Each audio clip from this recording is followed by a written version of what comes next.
Salam saudaraku yang diberkati oleh Tuhan Yesus Kristus. Tidak dapat dipungkiri bahwa sikap dan tindakan kita di waktu lampau menghasilkan keadaan kita di saat sekarang ini. Oleh sebab itu, kita yang telah beroleh anugerah dan kasih sayang dari Bapa kita di sorga, marilah kita memaksimalkan respon kita terhadap kasih dan anugerah yang telah diberikan oleh Allah dengan bertumbuh dan bertambah-tambah di dalamnya. Respon kita wujudkan dengan memberikan perhatian yang penuh terhadap firman Tuhan. Itu sebabnya berulang kali Tuhan Yesus mengatakan kepada kita, barang siapa bertelinga, hendaklah ia mendengar.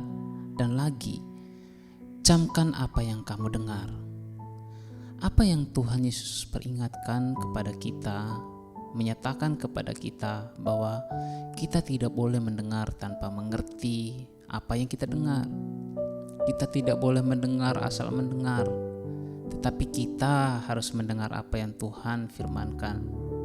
Apa yang kita dengar dari firman Tuhan, kita harus mendengarnya untuk memahaminya. Dan untuk memahaminya, kita harus mendengar dengan fokus penuh, pikiran yang tertuju sepenuhnya tanpa bias kemanapun. Dan ketika kita fokus penuh tanpa bias, kita akan mendengar sepenuhnya apa yang Tuhan firmankan. Di saat itulah datang pengertian atas apa yang kita dengar. Sebab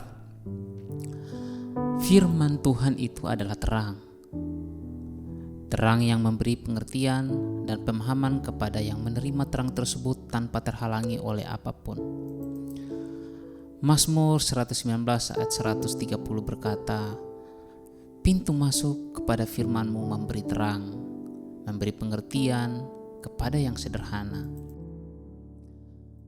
Pada waktu kita mengerti apa yang Tuhan katakan dalam firman-Nya, datanglah kekuatan dan kuasa yang aktif dan hidup dari firman Tuhan tersebut ke dalam hati kita untuk diwujudkan dalam tindakan kita. Sebelum firman Tuhan itu terwujud dalam tindakan, kita harus memberikan respon dengan mengucapkan firman Tuhan tersebut. Di saat inilah firman Tuhan yang telah kita terima dalam hati, ketika kita memahami dan berpegang teguh atasnya, menjadi bertumbuh dan berbuah.